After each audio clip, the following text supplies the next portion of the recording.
Hello all, myself Dr. Preeti Dhingra. I am an ENT Surgeon at Lilavati Hospital. Today I am going to talk about obstructive sleep apnea in women. Let's first understand what this sleep apnea is.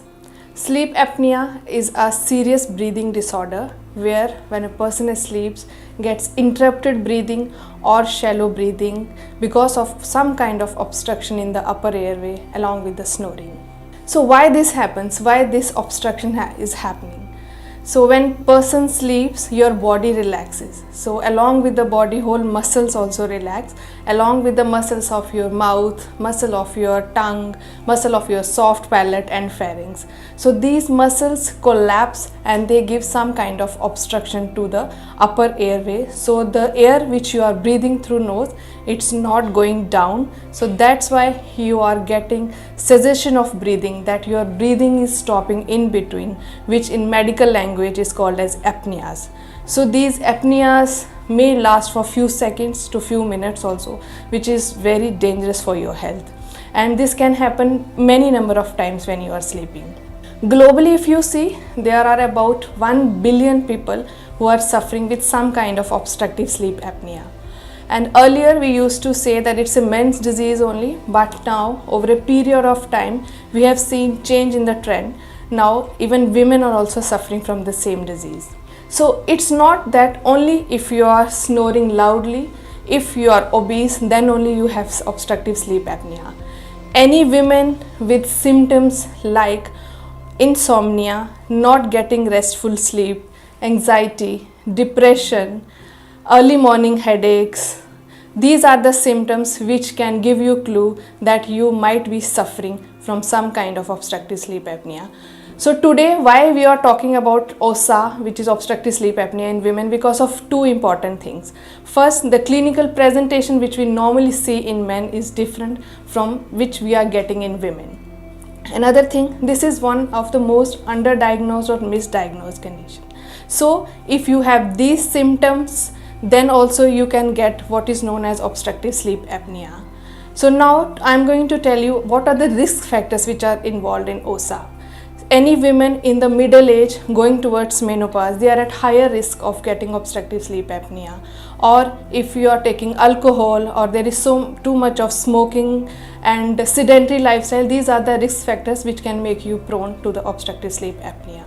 If you don't treat this OSA, that is obstructive sleep apnea, there are chances that you get complications like heart disease, hypertension, diabetes, depression, stroke, problem with your heart rate, that are arrhythmias.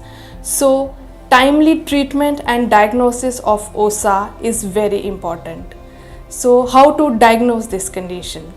These symptoms in any women give you clue that you might get obstructive sleep apnea.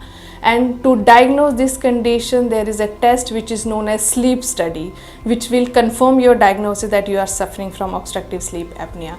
This test you can do at home also or in the hospital, where they will attach monitors to your body along with the sensors that will sense what kind of sleep you are getting, how much sleep you are getting, how long you are sleeping well, how many times you are getting up from the sleep, what is happening to your oxygen level during that time, what is happening to your heart rate, your blood pressure, and what kind of breathing you are doing that time. So according to the report, they will diagnose you either as a mild case of OSA or moderate or severe. So once you are diagnosed as a case of obstructive sleep apnea, we need to move one step ahead to do further investigation to see what kind of obstruction is there and where. So we need to do some kind of investigation with your nose to see if there is any deviation of your nasal septum, or if there is any polyp in the nose, or if there is any sinus problem, so you can correct that thing. Another test which you can do is known as sleep endoscopy. That should be done in a proper hospital setup where patient sleeps, and then we put some kind of small camera through the nose to see exactly what part is troubling patient, what part is collapsing, that is giving you too much of obstruction, that is not letting you sleep, and that is giving you snoring and apneas. So that will show whether your palate is troubling you, or your tongue is falling back, or your pharyngeal muscles are collapsing, that is giving you obstruction. So once you diagnose this condition, then how to manage this condition? Management is very important. Mild cases you can manage well with some kind of lifestyle modifications like losing some weight, stopping alcohol, stopping smoking, doing yoga, routine exercises. So mild patients, they do respond well to conservative management.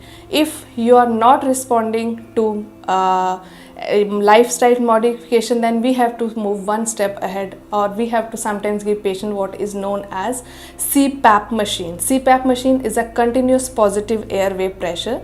This is some kind of machine that you have to put on your nose and mouth when you sleep. So that will give positive pressure with force through your nose to wide open that narrowed passage, so that you can sleep well and you can breathe well also.